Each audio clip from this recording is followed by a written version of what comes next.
And thank you to our panelists. We will go ahead and get started. So first of all, panelists, I would love for you to introduce yourself to the students. So can you share your name, any degrees you've earned, either including from Wesleyan and other universities, and then give a 1-minute summary of your current role. And we'll start with whoever wants to jump in. Amy Pregna, I see you on the screen there. All right, I'll go. Hi, everyone. Nice to meet you all virtually. Definitely strange times. And yeah, I truly can't imagine what you go through being in college in a time like this. So really big kudos to you there. So my name is Pragya Alder. I am class of 08 from Wesleyan College, and I was an econ major. And since graduating from Wesleyan, I went to grad school, and I currently am a director of clinical operations at the Blue Cross Blue Shield Association here in Washington, D.C. Well, I mean, working remotely, but here in Washington, D.C. area. So yeah, in my role, it's a little bit of everything, which I absolutely enjoy. I manage a few of our technology platforms, and I also support a few initiatives in healthcare quality. And I just realized I forgot to mention that at BCBSA, the product that I support is Federal Employee Program, which is the health plan, the Blue Cross Blue Shield health plan that is offered to federal civilian employees. So for that program, at the end of the day, everything we do is to support our members. And I do that through our quality initiatives as well as some of the technology platforms. So I'll stop there, and we can always come back or ask questions if there are any. Awesome, thanks. Stephanie. Thanks. Lauren, how about you? Tell us a little bit about yourself. Sure. Hopefully my connection is strong enough. I'm not sure. But my name is Lauren Haney Provost. I'm a class of 2003, graduate of Wesleyan College. I got my bachelor's in communication and theater. I most recently served as the Associate Director of Development at Johns Hopkins Bloomberg School of Public Health. Monday was my last day with Hopkins, and on Tuesday, I will begin as Director of Development at Harvard School of Public Health. Essentially, I have been fundraising. I took a turn into fundraising here in the last 9 years. I started at Hopkins in 2011 doing donor relations activities, and then here in the last 4 years, I started doing major gift fundraising. So I focus on gifts that benefit students, faculty, research that starts at $100,000 and above. So I'm really excited about this. My husband and I, as I mentioned, are in the middle of packing up our house and moving to Boston. Though we don't exactly know where we're moving to in Boston, but I'm really excited to be here with you guys. And excited that this is you're gonna get Convo credit for it. I remember spending many a time trying to get Convo credit. So it's really great to see everybody. And I hope your semester's off to a good start, though strange, but I'm glad to be here with you guys. Lauren? Nanette, how about you? Hello, everyone. I hope everyone is doing well. There is a storm going on in my area, so my internet connection is not that great. So if it breaks off or whatever, if I go dark, I'll log back in. So I graduated from Wesleyan in 2004. I can't believe how long it's been. But I graduated with a major in economics and business and a minor in networking. And then I also have a Master's of Public Policy from Duke University, 2010, class of 2010. I currently work at the Aspen Institute in DC as the Senior Program Manager for Data Equity and Impact for, so Aspen Institute has several programs, and the particular program that I work for is called the Forum for Community Solutions. And our primary goal is to promote and use collaboratives and community-based efforts to respond to social challenges facing opportunity youth. And opportunity youth are anyone between 16 and 24 who is disconnected from education and workforce. So we work with different collaboratives around the country to support them. My particular role is to manage our data portfolio. And so in managing our data portfolio, I manage our grants, where we give out grants to support communities in building their data capacity. I also organize and recruit consultants to support our communities, again, overall with data capacity, but also looking to track progress across the network and also looking to see how we are impacting the field too as well, and being able to document our impact. At the core of all of this is equity. We want to make sure that the data that we are collecting is validated by people's experiences, and that the youth have a voice in whatever we do, that their voice is present, and that we practice and include and are very inclusive in the work that we do too as well. That's fantastic. Thank you so much. And let me just double check. Ricky, do we have you on the line here? No? Okay, no worries. Somebody must come up. All right, well, thanks to all three of you. On to our next question. Can you share what was your first step after graduating from Wesleyan? Did it match the career goals that you had envisioned before graduation? And then looking back, how did that funnel you or move you towards where you are now? So what was your career arc beginning with that first job?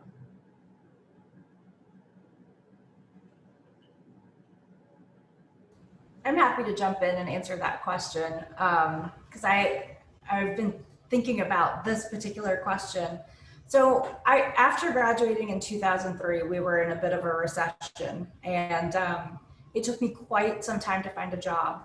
I probably didn't start my first job until the end of 2003. And it was actually a Wesleyan grad who gave me my first job. I graduated with a degree in communications and theater, and I thought, I'm gonna go work in film and television. I'm gonna produce things. I'm gonna work. I had interviewed for an internship at the Academy Awards in LA. I was just ready to go to LA. And instead, I wound up getting my first job for the Apartment Guide as a production coordinator. And the person who hired me was a graduate of a sister class before me. She came to an alumni event in Atlanta at the Atlanta Alumni Chapter, and she asked me if I wanted to interview for a job, and I said yes. So I actually wound up in publishing, which was totally left field from where I thought I was gonna go. And I kept thinking, that's fine, this is just a job with benefits. I'll keep working back towards this TV thing. And so it was really interesting. It was a good lesson for me, at least in the publishing side as a production coordinator and customer service. And also just being timely and scheduling and kind of understanding a sales cycle too, which now that I think back on that whole thing, that did kind of, some of those skills definitely apply to what I do now in fundraising. Having to manage multiple people and priorities and manage relationships to make sure that things go smoothly, and time management and organization of all these different people and all their different needs. When I was working for the Apartment Guide, I was managing like 50 different territories or places that publish, cities that publish the book. And now I have a portfolio of 160 people across the United States and the world that I have to remember every single person, what's their interest, where do they want to donate their money, how can I align their money with the mission and needs of the school and our students.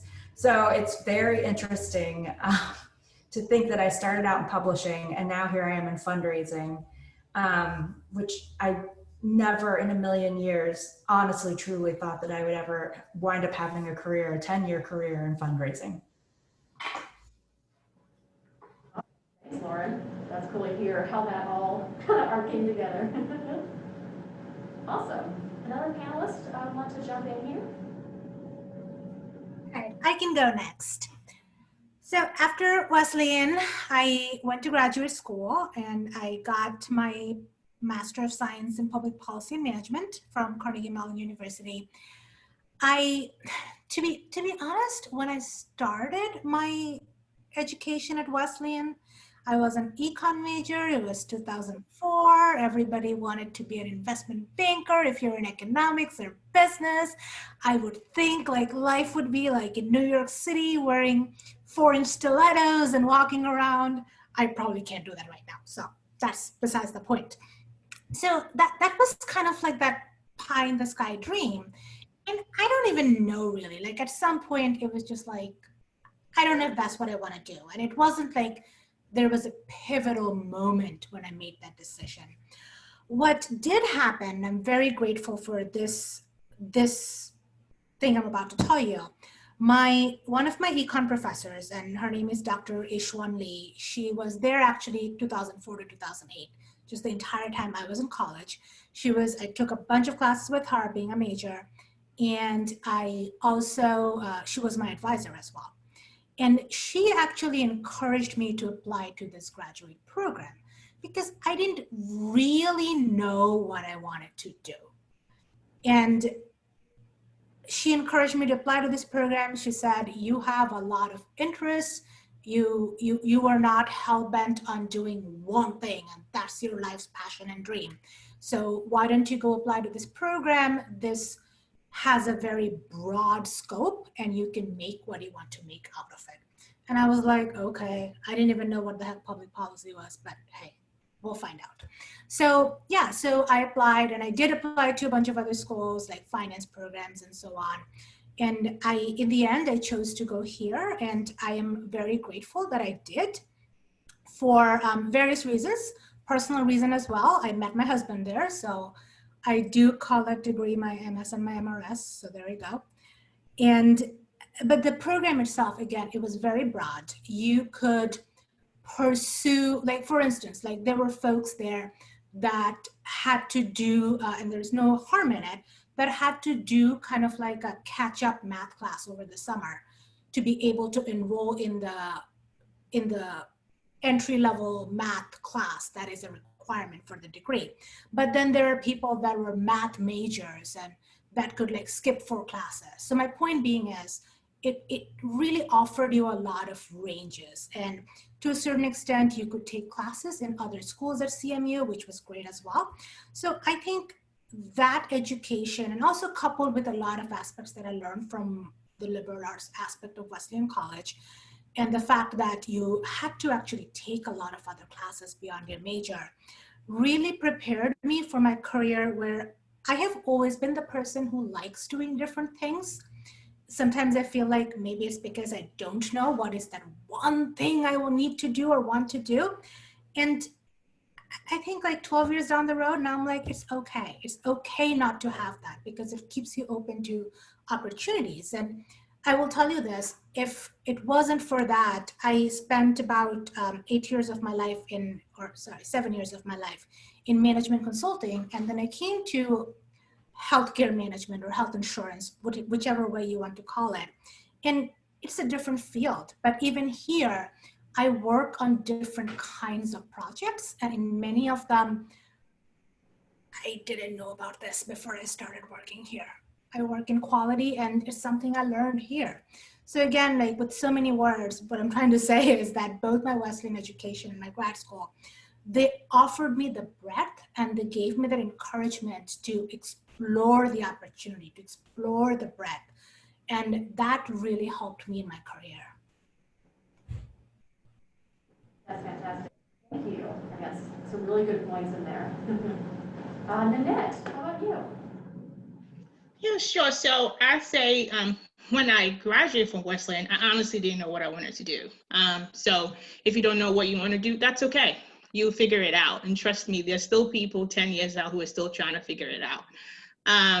So I didn't know what to do. My advisor was Dr. Phil Taylor, and I remember having a conversation with him as to what I wanted to do. And he said, "Why don't you go to law school? You'd be good at that." I'm like, I don't know if I want to do that. So I got a job at Enterprise Rent-A-Car, and I was in the management trainee program. And I thought maybe, I want to go into business, particular management. But after working there a couple months, I realized it just wasn't me. I wasn't enjoying it. I wanted a job where I could make an impact on society, in particular low-income populations. I'm just very curious why things happen, how best we can make sure that federal funds and different programs that target vulnerable people in our society are truly benefiting them. And it's not just, programs that are out there, but not really making an impact. So I always knew I wanted to make a switch, but I just wasn't really sure what that switch meant for me. And so actually one of my customers at Enterprise came in and we got talking, and she was telling me what she wanted to do, what she did. And I'm like, oh my God, that's exactly what I want to do. I've never been able to articulate it that way. And so she got me my first job in evaluation, and it was for a small consulting firm in Baltimore. And so whilst I was there, I managed federally sponsored evaluation projects locally within the Maryland region. And I really enjoyed that. And whilst I was there, my boss, who was an econ PhD, kept pushing me to go back to school to go get a degree in econ. And but given my background, I definitely wanted to do that. But as I started talking to more econ professors and getting a good understanding of what my career path would look like with an econ PhD, I realized it wasn't for me. And so I switched and started looking at master's programs, and I looked at a master's program in public policy. And I think what drew me to that was, as an evaluator, I come in and I evaluate a program, but I also want to have a better understanding of the policies behind these programs. So what are those specific policies, and how do these policies translate into programs that we are evaluating and supporting to as well? And so I thought, public policy was my best route, because it allows you to really customize what you want to study. It draws upon economics, politics, other topics and content areas. And so after a couple of years, I was convinced that this was the path I wanted to do.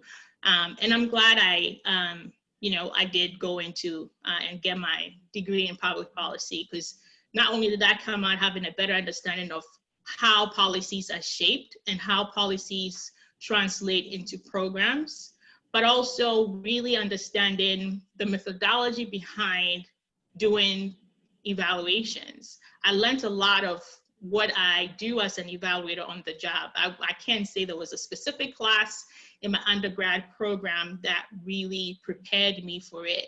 And I think that's the beauty of going into data or evaluation. I mean, you definitely need to have some quantitative skills in there. But it really helped me. My master's program really helped position me, because I had been doing this work for a long time, but going back to school really helped me better understand why I was doing some of the things I was doing, why some of these communities were facing the challenges that they were facing. And if you want to truly make an impact, what are the levers that you need to pull to ensure that you are making the impact for the right people? And how do you engage the vulnerable people that you're serving in the solution process? Because you don't want to exclude them in the solution process. You want to engage them in defining the problem and in the solution process too as well. So that has been my path to where I am today. And I'm still learning. I'm still growing every day. And like I said, still trying to figure it out day by day. So if you haven't yet, that's okay. Awesome. Thank you, Nanette. And I think we have Ricky. Hey, Ricky, are you there?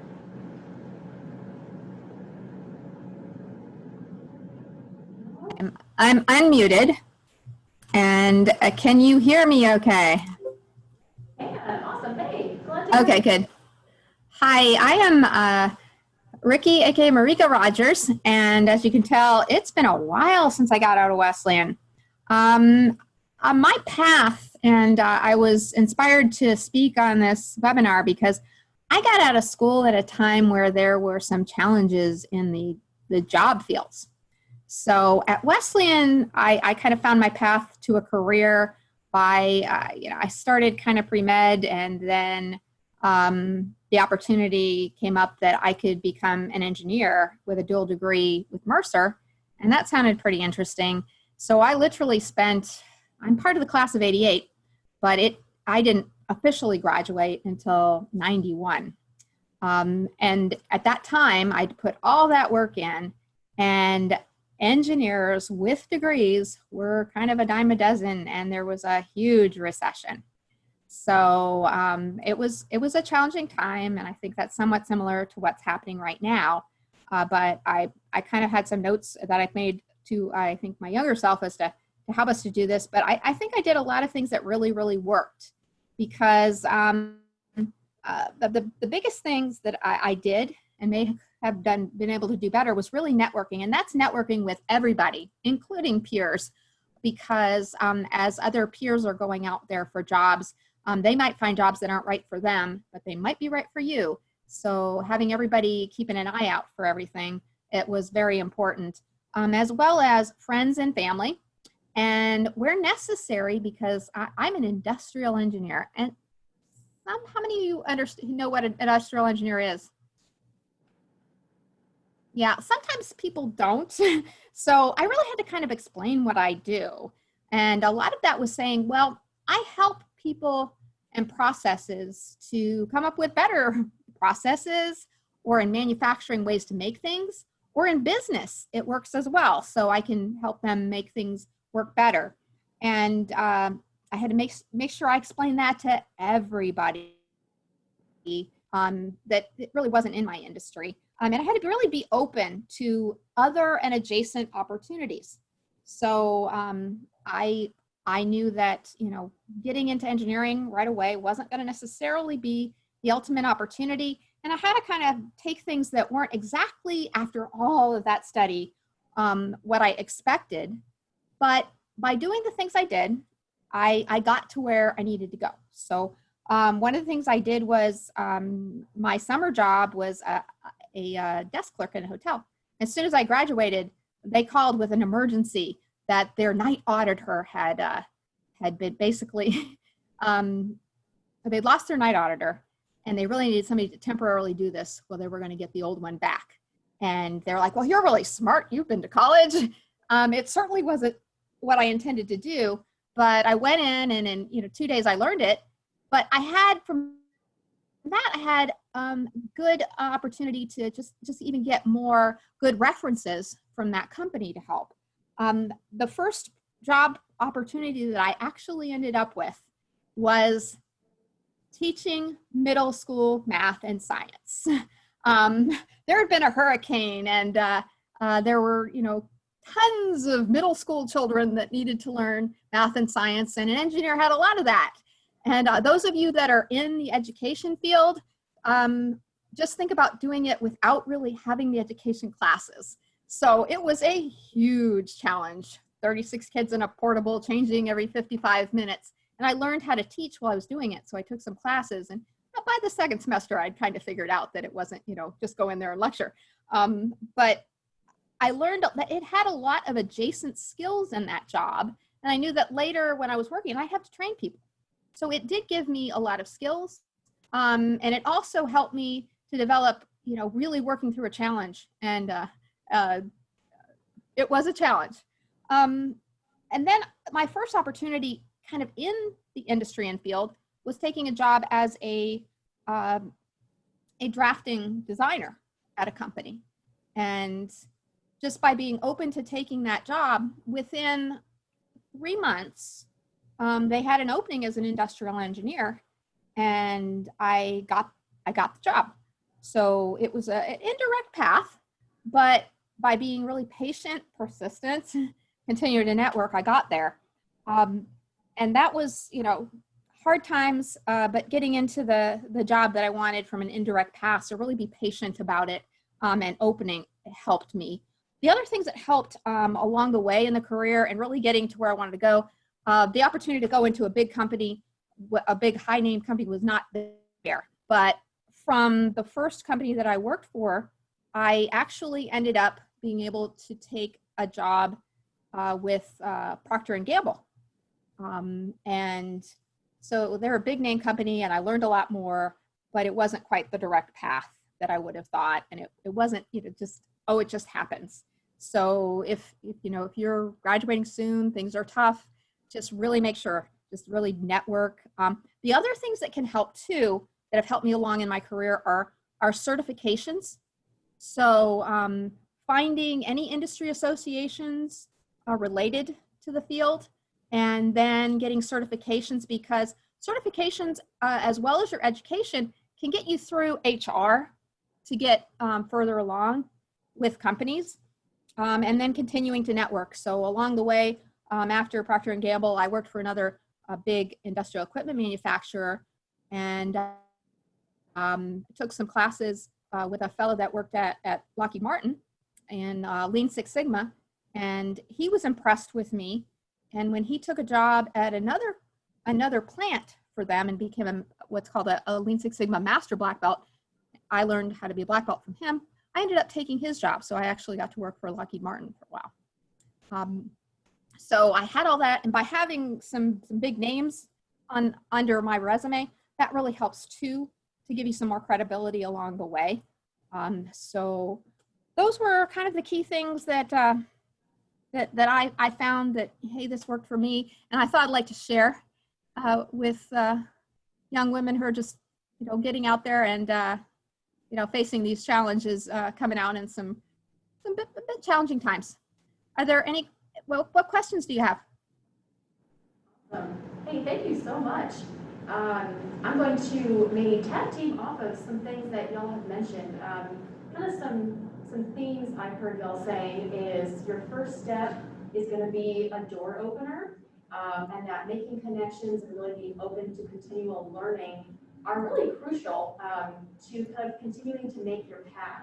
So you've mentioned some specific things that worked for you. I'm going to jump in our question list I gave to the panelists, and I would like to have y'all mention maybe one career myth that you want to debunk for students. So what's one myth that you kind of believed coming out of college that you realized, that's not going to be the case for me?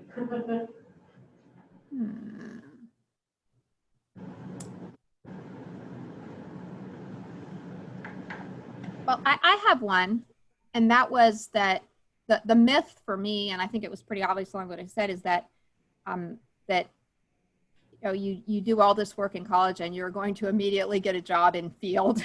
That, you know, that was a very frustrating and enlightening thing. But yeah, it's not the end of the world if you don't get that job in field right away. Might be more of a myth. Awesome, thank you. Anyone else have a thought about that?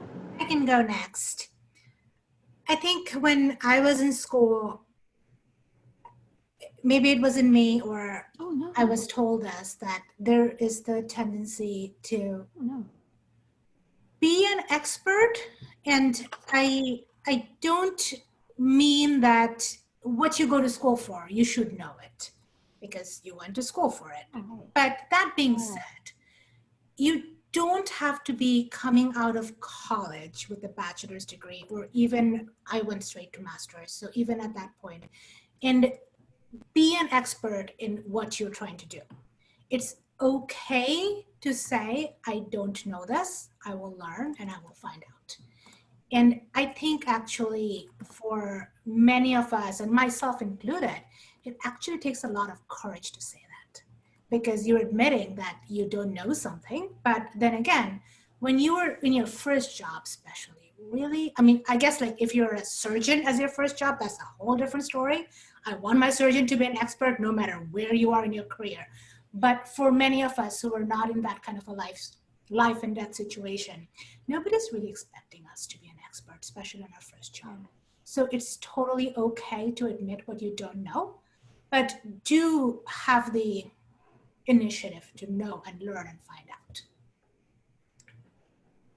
Pragna, I think I agree with you 100%. What you said is so true. I went to school like, I finally figured out what I was gonna major in, and then I was like, I'm gonna get a job in communications. I interned at CNN.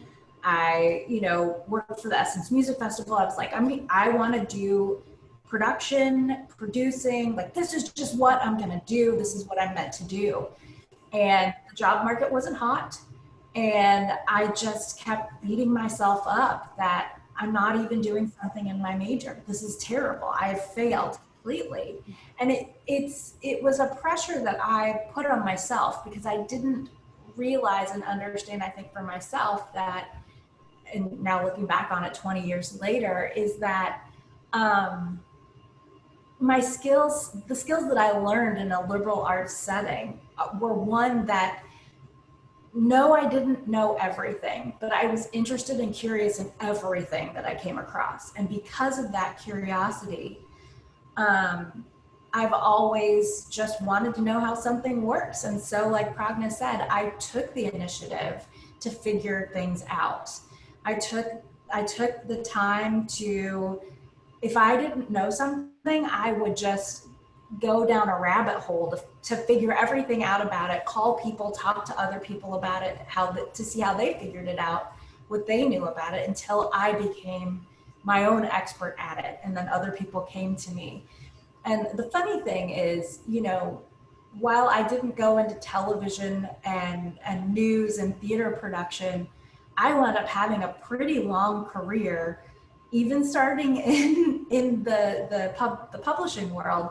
I moved on to museums. I worked for the High Museum of Art in Atlanta and then the Baltimore Museum of Art, producing programs for families and children. So live events for families and children. I took that event planning skills, and I'm now remembering again, I served as the president of the Campus Activities Board. And we had a group of women who we all planned what the fun activities were gonna be on campus, which I'm so sad that you guys aren't gonna be able to do that. But I took those skills and I wound up applying them to museum programming. I wound up applying them to donor programming and donor engagement. And I wound up, I did a lot of, I planned a lot of international trips for our donors. So that was production, that was producing. It just wasn't getting beamed out to television. It wasn't getting beamed out on a stage, but it was producing an experience, an event, and building relationships. But it was because I was curious about all these things. I wound up in all these different facets of my career, taking the time to say, I don't know a lot about this, but I'm interested in it. I feel passionate about it, and I'm going to explore it, and I'm going to commit to learning all that I can about it. So I think like Pragna, you're 100% right. We think we're experts. We're not. Most of the time, we're not in a life or death situation. And it's okay if you don't know, but you have to ask and you have to explore, not for others, but for yourself to find the answers. I'll go next, and I agree with Lauren and Pragna too as well. Everyone is still learning, and there's always room. If you're an expert and there's no room for you to learn, then there's a problem. But I would say that one career myth that I hear often is that you need a graduate degree or you have to go to grad school to figure things out.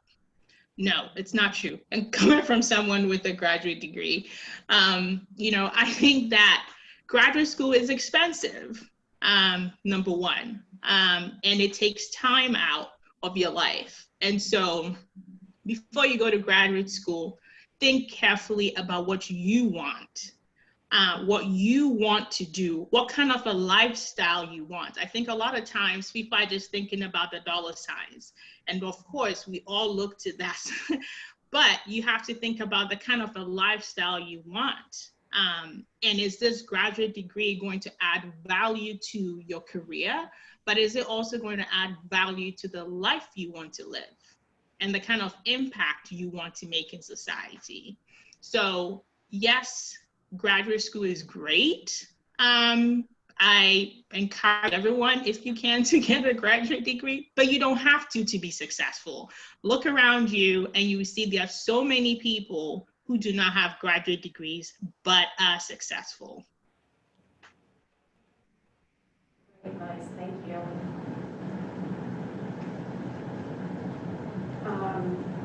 So you touched on a lot of really good content here. I'd like to touch on, let's see, our next question, which is, what is the most challenging situation that you faced in that transition from college to career? And what advice would you give to someone navigating a similar challenge or barrier?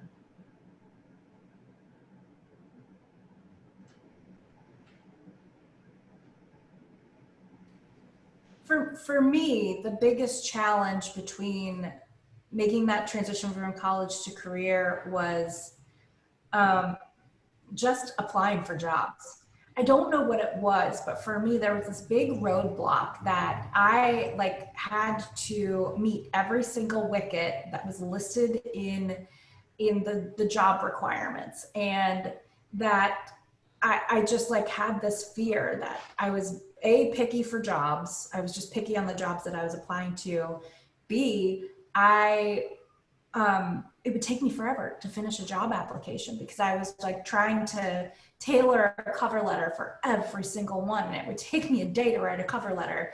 And then this was 2003, so we had the internet, but it wasn't quite you were still emailing attachments of your resume and your cover letter, and things could get lost. So that was a huge hurdle for me. I think that is, yes, we were in a bit of a recession, but it was also that fear that I had of submitting the perfect application, that they just have to love me because they're going to see this application that I've spent all this time on. Now that is something that you shouldn't be afraid of. There are so many jobs out there all the time on LinkedIn, on Indeed.com, wherever. There's a wealth of jobs that you can apply for. And honestly, it's a numbers game, right? Just throw your resume to the wind, call every person that you know, email every person that you know your resume. If you are on LinkedIn conducting a job search and it says that the hiring manager or the the headhunter is open to communication, send them an email. See if you can set up a call to find out more information about a job. Don't be shy, and don't sell yourself short. You have something to offer them, even if it's just one skill in that job application and the job requirements. If you can meet that one need and you happen to talk to the hiring manager that day and they haven't found anybody that can fit that description, but you fit that one need, that's going to get you one step closer to putting your foot in the door and getting in front of somebody. Don't stress about the interview. Don't stress about the application process. I stressed about the application process. And remember too, that when you're applying for jobs or you're interviewing for jobs, you're interviewing them just as much as they're interviewing you. So you have to make sure, is this going to be the right fit for you? So that was the biggest hurdle that I had to jump over. And now I'm just this one skill set in this one job, I'm applying for it. I may not be totally qualified, but it's their job to tell me no. And as a coworker of mine always says, somebody's got to get the job, so you may as well throw your name in the hat. So I'll add something to what Lauren was saying, and don't quote me on the statistics, but I read somewhere a long time ago that a man would apply for a job if he meets, I'm making this up, but don't quote me on this, if he meets 50% of the requirements. A woman will not apply to a job unless she meets 100% of the requirements. And just like Lauren, for the longest time, I had that thing that, oh my goodness, they want you to be X, Y, and Z with 10 years of writing experience. oh wait, I have, making this up, 8 years. I must not meet this requirement. And it's, I will say with full disclosure, it gets easier once you have a couple of jobs under your belt, because to the market, that's a signal that you are hireable, you can do a job, you can keep a job and all of that.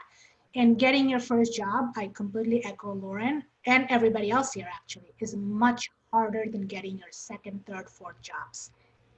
That being said, don't, if you think you can, in general, do the job functions based on your understanding of the job, after you have researched what it entails, whether through your network, friends and family, or as Lauren suggested, and I highly recommend it. In this day of LinkedIn, which I would say like an old lady did not exist in my early times, it was very, very new back then. Once you understand, once you have a basic understanding of the role, if you think you can do it, and everybody needs to be trained for a new job. Like I would even go on a limb that even my surgeon example, he or she has to learn how to work in that hospital, how to work in that OR. So everybody has to learn. So given some training, if you can do the job, go for it. Like the worst you're gonna hear is probably a no. You're gonna be no worse off than where you are today. And I would say with my life experience, as I was thinking about transitioning from management consulting now about like 3.5 years ago, because it took me like a while to figure out what I wanted to do. And I realized that maybe my passion in terms of subject area is population health with like a focus and access to healthcare, and which social determinants of health is a very new term now. It didn't exist then, but kind of like that. I thought about maybe health insurance companies have a vested interest in doing that. And breaking into the insurance field, if you don't have insurance experience, is hard because they tend to like hire within themselves. And I didn't. I went to my I applied, I got an interview. I was like, hey, it's down the road in DC from my current job. I'll take a walk and wear a jacket and do my interview. What the heck? And I barely knew anything about healthcare quality. I have no shame in admitting that. And that's the department I work in today. And actually 6 months after I started this job, after I made sure like my boss actually really liked me, I asked her, I was like, why did you hire me? I had no experience in this. And she said that you came and you told us you wanted to do this and you seemed like you could learn and do this. So we were like, why not?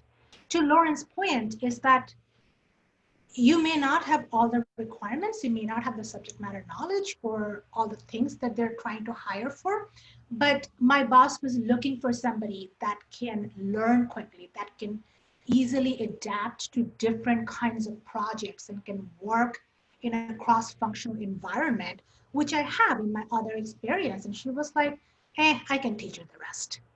So yeah, just if you think you can do the job, go for it. So I'll add to the chorus. I'll say, I mean, one thing I always tell folks is that if you're looking at the job requirements and you check all of that, you're overqualified for the position. There's no need for you to apply for it. If you're checking off everything and you meet everything, you are clearly overqualified for it. You want a position that has room for you to grow and learn in.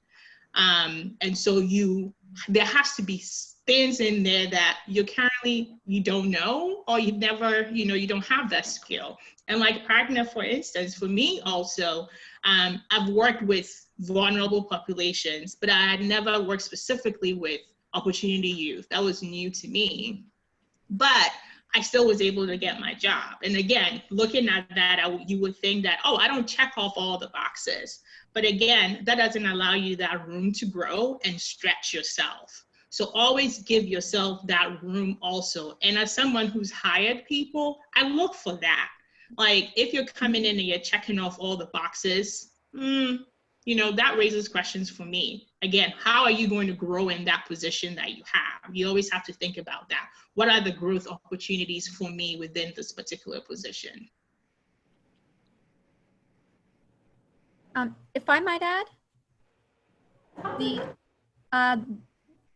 I truly agree to that. I've had a couple of opportunities in my career where just by being very enthusiastic, passionate, and showing people that I could adapt, and like my early career situations where I actually was thrown into things that I wasn't fully trained for, and I managed to succeed.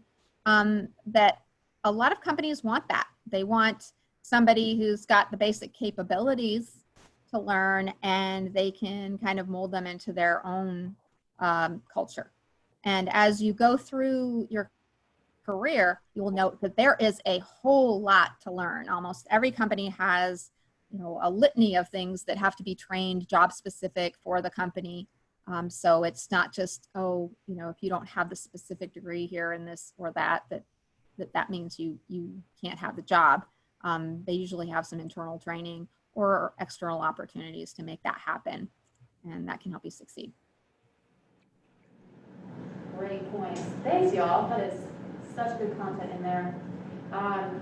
So I know we have about maybe 10 or 15 more minutes. I want to make sure we get to this advice piece. So what piece of advice would you give to students, either as they navigate college or as they launch their careers?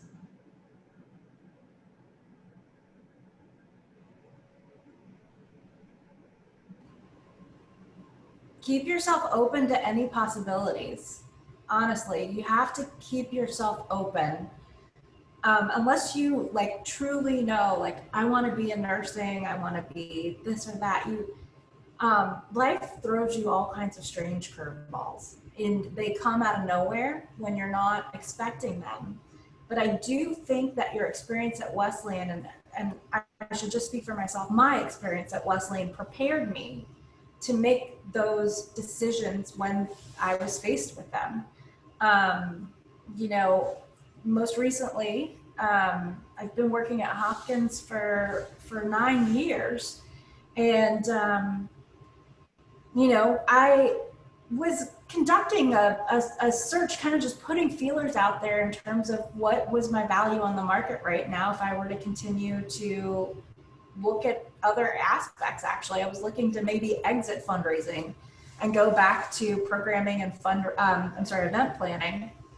And my husband, who recently just got a new job but was still getting alerts from LinkedIn, got an alert from Harvard about a director of development position. And it only went to his box because he was looking at jobs that were called director of development, learning development. But it came into his job just because that's what the algorithm did, and he forwarded it to me. And I looked at it and I said, yep, I tick most of these boxes. Not all of them, but I tick them. And the hiring manager, the recruiter, is accepting messages. So I sent her a message, and I had a phone call scheduled 2 days later.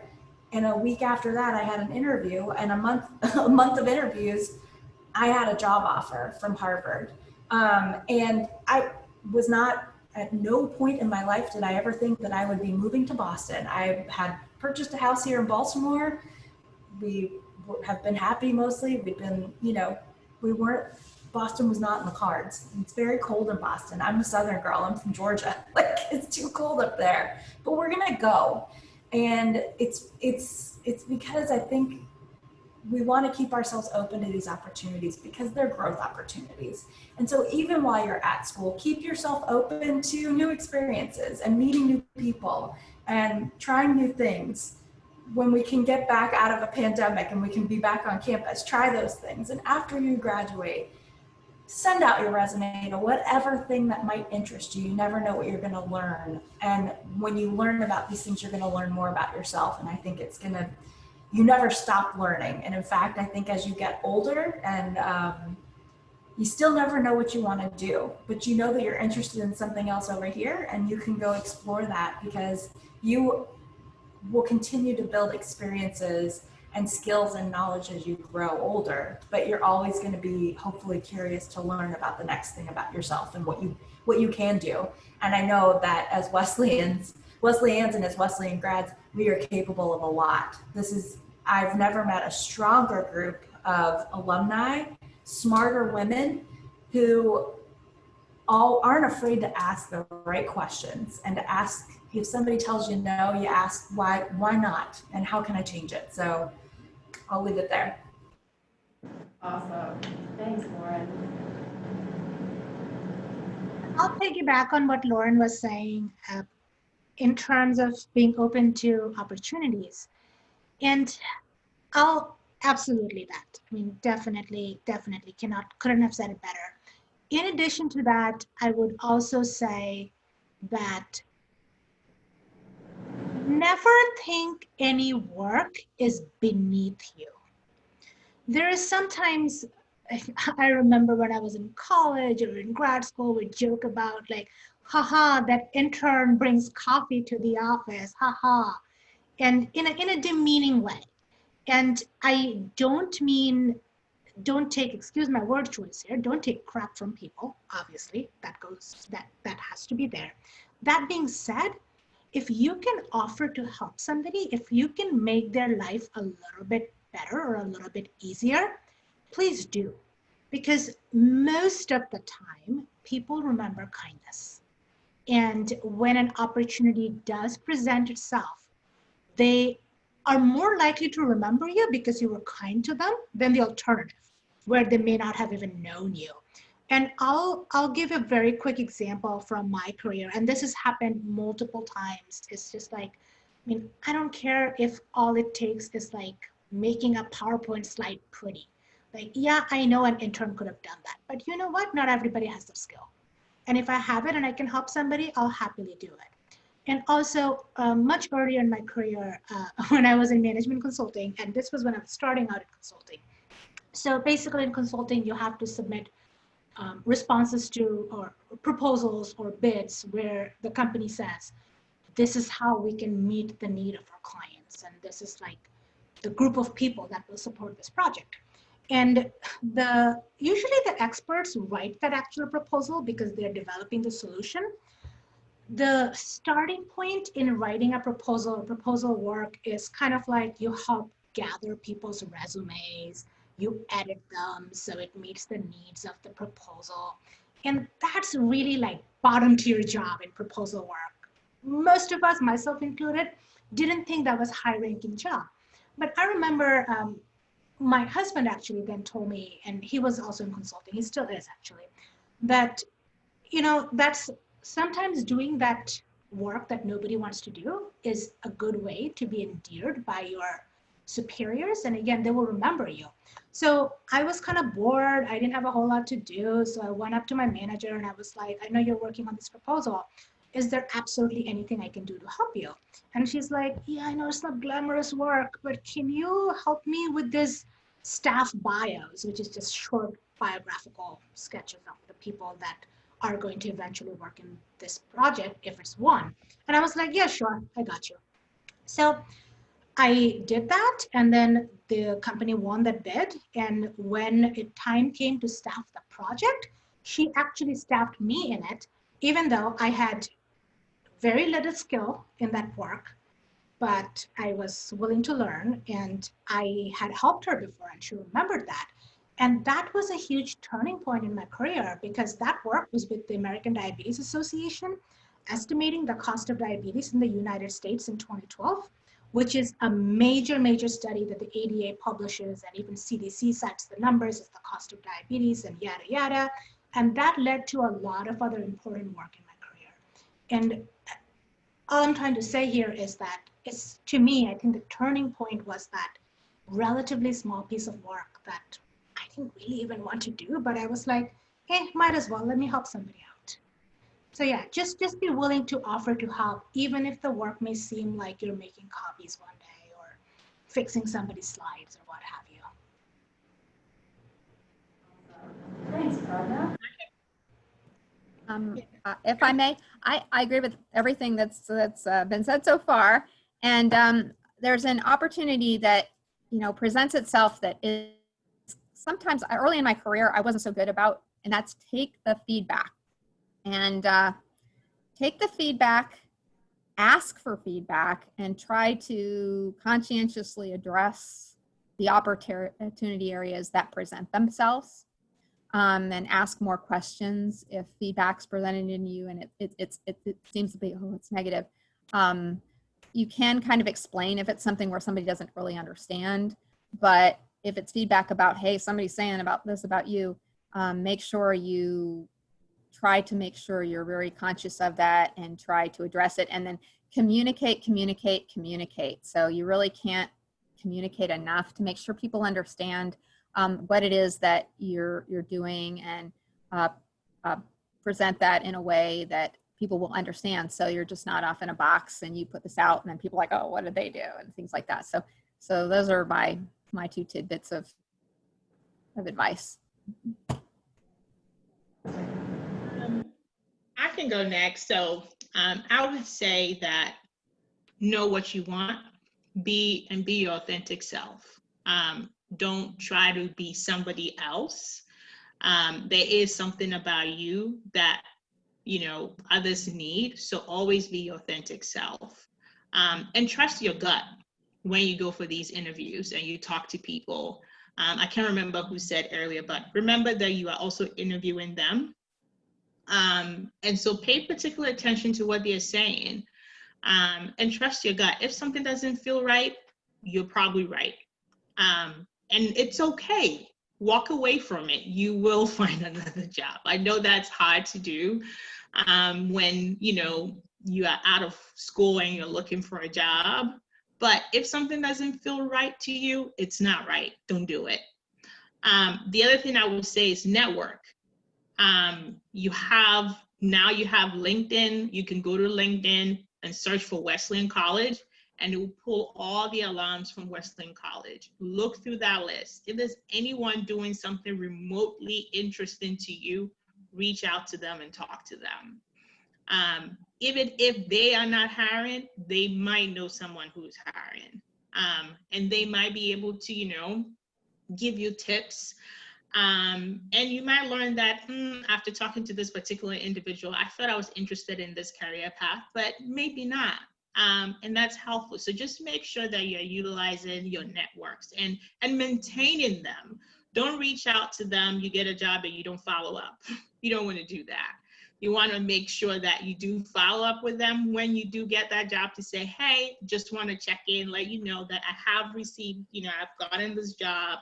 This is how well it's going. And keep in touch with folks, because as a former consultant, one thing we always say in consulting is your colleague today will be your client tomorrow, and your client today might be your colleague tomorrow.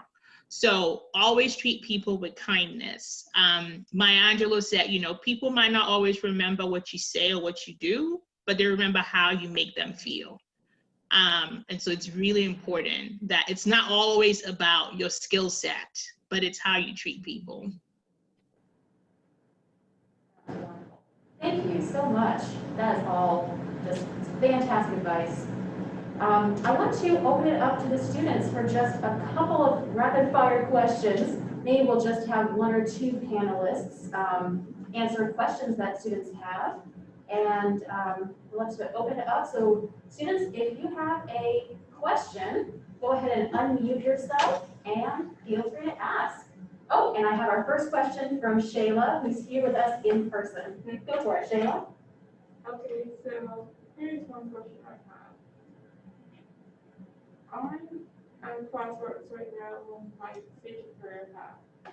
I'm a history, politics, and global affairs major.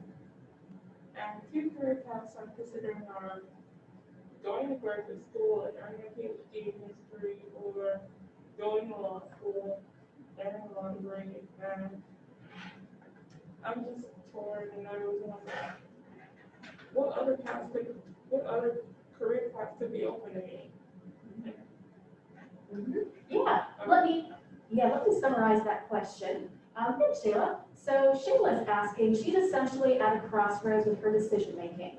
She's considering either pursuing her PhD in history, potentially going to law school, but also wants to make sure that she's making kind of the most informed decision. So she's asking, what's the best way to find out some more information and compare and make that big of a decision? And this can be maybe a strategy that you used when making a career decision or exploring or considering maybe two different options.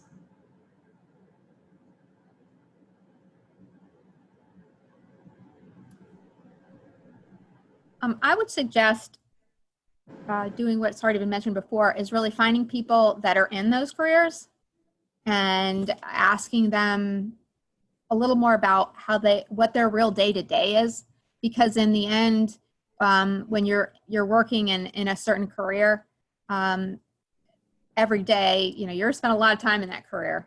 So it might give you an opportunity to try to, network LinkedIn or something, find an alum that's doing it and find out, and then imagine yourself in that career.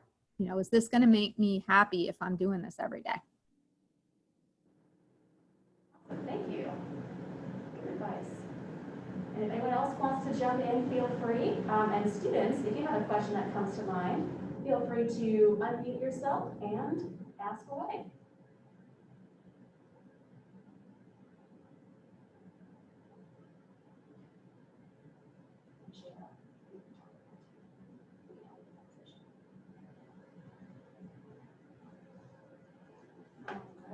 Just make sure I'm not missing any questions here. I have a quick thing. I don't necessarily have a question, but I'm a graduating nursing student in December, and I just want to thank you guys for your point of views, because I know for me, at the end of the day, my longevity in my life, I don't want to be like a hospital nurse.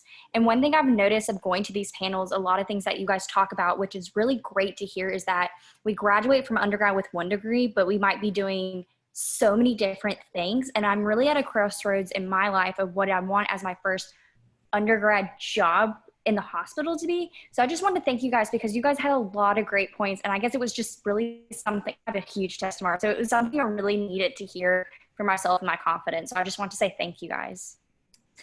So I'll add one thing to what Cornelia was saying. So in the quality team, half of my colleagues are former nurses.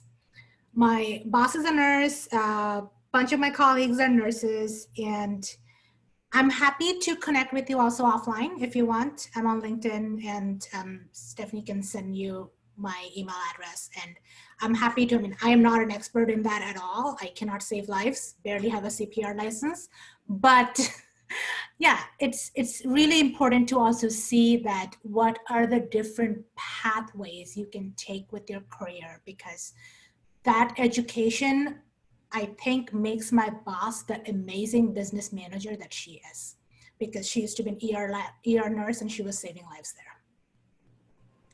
I think the other thing too I would add, Cornelia, is, I'm a fundraiser in public health, but we have a ton of nurses that wind up getting their MPH and do research. I know lots of nurses who've gone on to do research on humanitarian health, health disparities, social determinants of health. So there are plenty of roles to think about from nursing. The nursing perspective, that doesn't necessarily mean you have to go into the clinical setting. Your knowledge is going to translate into something else or somewhere else, be it policy, be it community health.